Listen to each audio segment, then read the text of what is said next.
To lawyers, if you have finished reading law and are about to be called to the bar, perhaps you, too, have some illusions as to your future activity.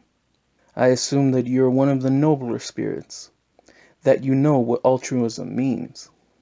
Perhaps you think, to devote my life to an unceasing and vigorous struggle against all injustice, to apply my whole faculties to bringing about the triumph of law, the public expression of supreme justice.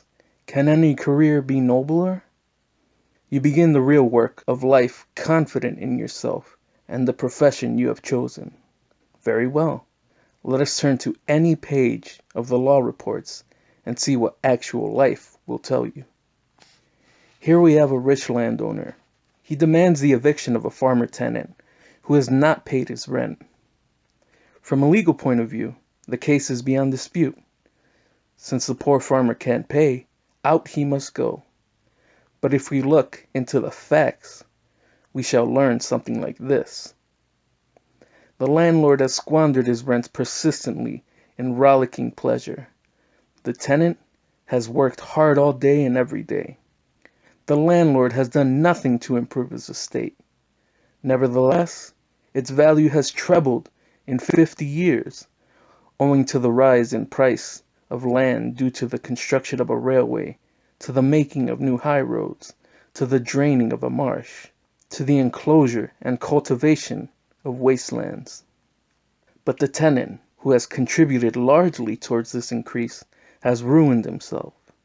He fell into the hands of usurers and head over ears in debt. He can no longer pay the landlord. The law, always on the side of property, is quite clear. The landlord is in the right. But you, whose feeling of justice has not yet been stifled by legal fictions, what will you do? Will you contend that the farmer ought to be turned out upon the high road, for that is what the law ordains? Or will you urge that the landlord should pay back to the farmer the whole of the increase of value in his property, which is due to the farmer's labor? This is what equity decrees.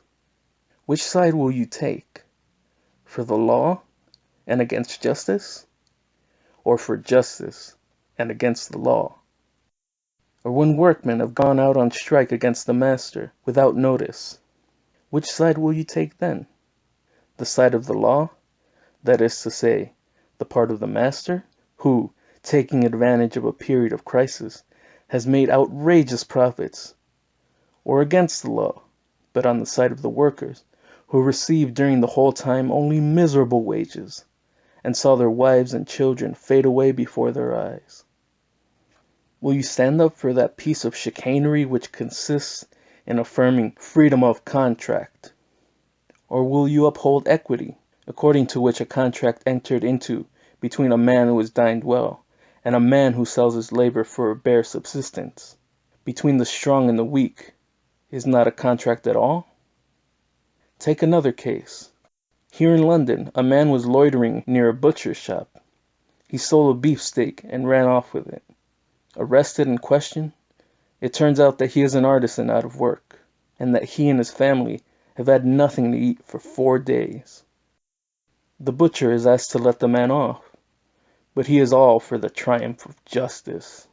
He prosecutes, and the man is sentenced to 6 months' imprisonment. Does not your conscience revolt against society when you hear similar judgments pronounced every day?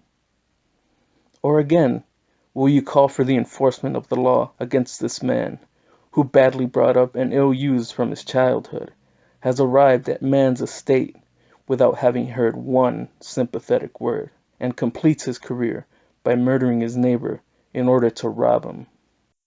Will you demand his execution?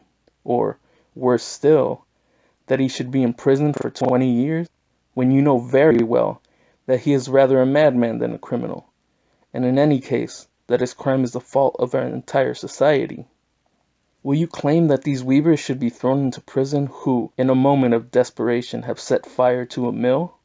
That this man who shot at a crowned murderer should be imprisoned for life? That these insurgents should be shot down who plant the flag of the future barricades? No! 1,000 times no. If you reason instead of repeat what is taught to you, if you analyze the law and strip off those cloudy fictions with which it has been draped in order to conceal its real origin, which is the right of the stronger, and its substance, which has ever been the consecration of all tyrannies handed down to mankind through its long and bloody history. When you have comprehended this, your contempt for the law will be profound indeed. You will understand that to remain the servant of the written law is to place yourself every day in opposition to the law of conscience, and to make a bargain on the wrong side. And since the struggle cannot go on forever, you will either silence your conscience and become a scoundrel, or you will break with tradition, and you will work with us for the utter destruction of all injustice, economic, social, and political. But then you will be a socialist. You will be a revolutionist.